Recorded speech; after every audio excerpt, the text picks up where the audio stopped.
So Erdem, obviously a big week for the whole football pyramid, Yes. with Project Big Picture initially and then talk of the bailout.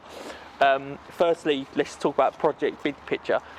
What did you make of it? Obviously it's been scrapped now, but what did you make of it? I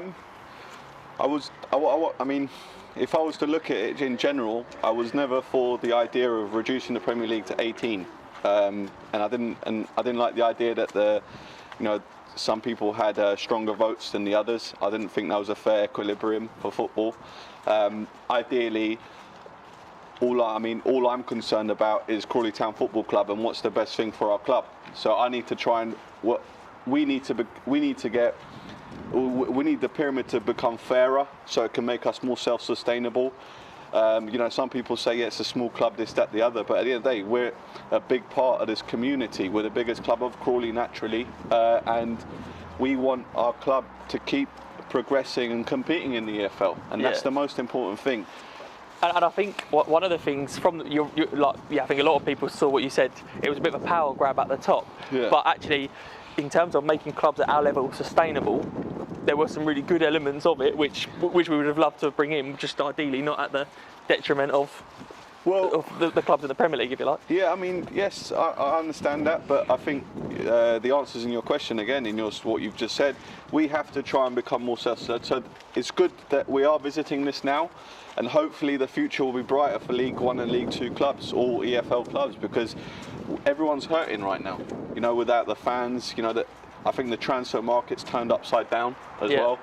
If you look at the sales from League Two this year, there hasn't been anything substantial apart from the Ollie Watkins sell-on for Exeter, which is fantastic, which once again strengthens why you should have a brave and maybe a risky transfer philosophy at times, because if you have a structure and a transfer philosophy bedding in youngsters, it can lead to very good windfalls for the club.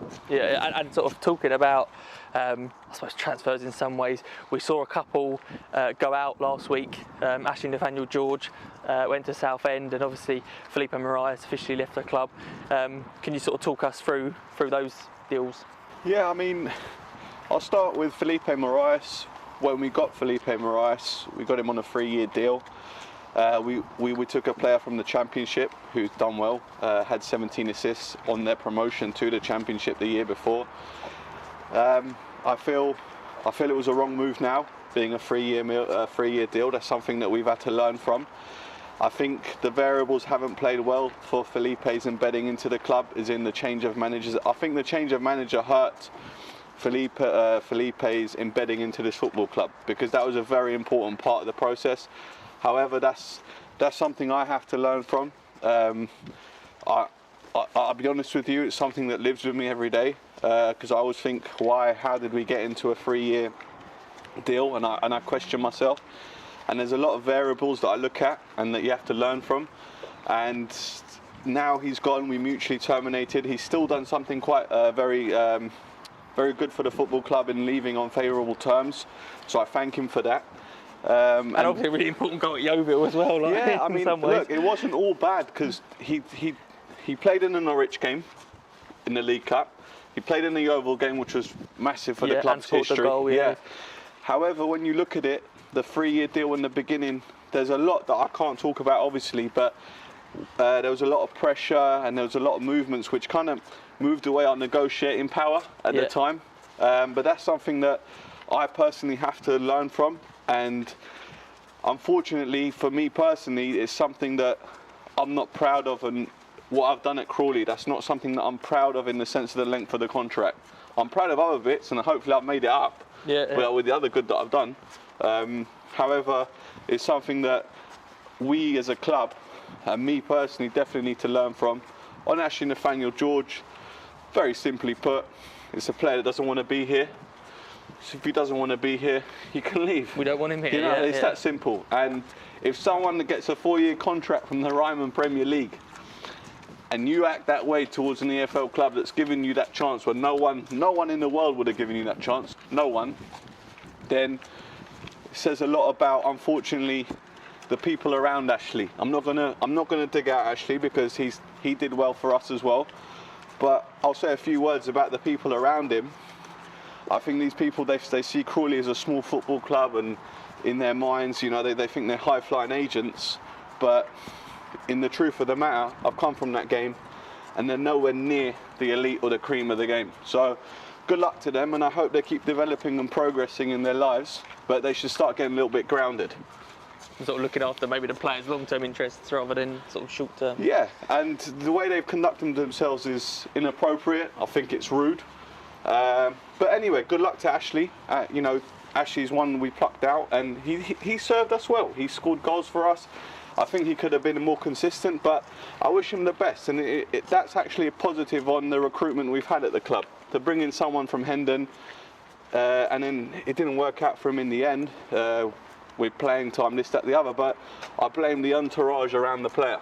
Yeah. And I'll go public on that. It's no problem at all. And looking at incomings, we had a couple of signings this week. Obviously, Nico and Max. Max playing in his debut, scored a goal against Arsenal. What can we expect from them? I'll start with Nico. Played in the Maidstone game as well, in the trial games. He's a dynamic fullback. He's up and down. He's very offensive.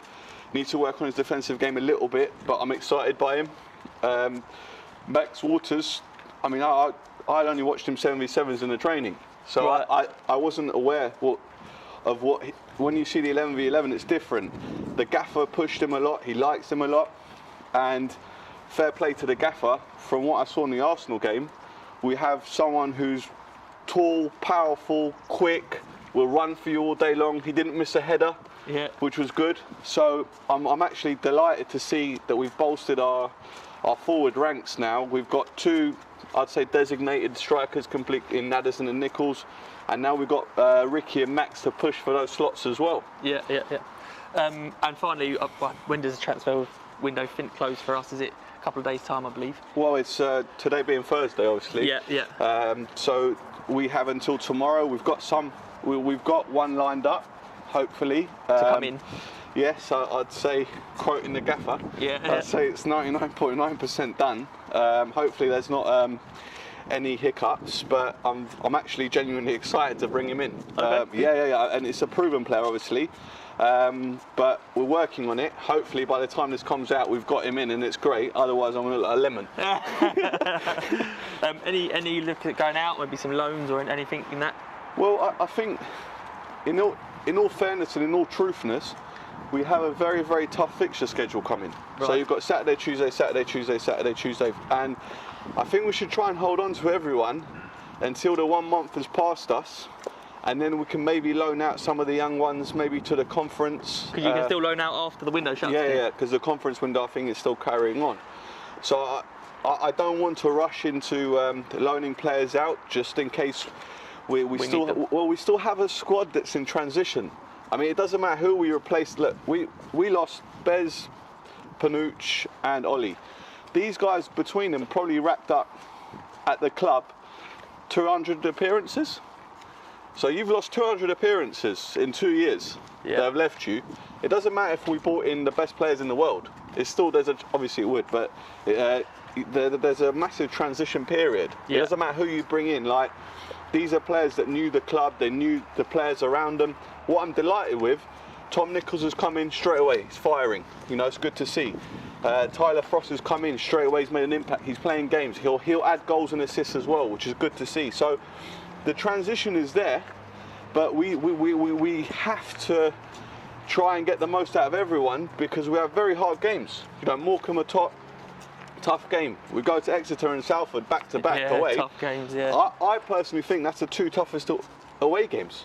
So we've had back to back Cheltenham, Exeter and Salford we're going to have. Now, if we got 0, I'd say, well, you know, it depends on the performance, but I imagine the bookies would expect us to get 0 out of those three who play each game individually. I know we can win every game as well. That's not a problem. But at the end of the day, these are tough games. So we need all the bodies with us, all the lads, and hopefully we can get a good points return from these games. You know, I mean, and it's a good test for us. But I want the fans to keep believing in us, keep believing in what we're doing. This is a critical year for the survival of the football club, both as a football club and as an EFL club. And we will, obviously, our aim is to progress and keep competing. But this is where we have to stay united and keep the fans behind us. And I thank all the fans for everything they've done. They're always that supporting us, even season ticket sales going up. Your work through sponsorship is fantastic. Like, it's just seeing that there is support and people do love it and care about this football club. And you know, we'll keep on trying and trying, and hopefully we'll get there. And that's the most important thing. Hopefully that hard work will continue to pay off this afternoon at home to Morecambe. Back to you in the studio.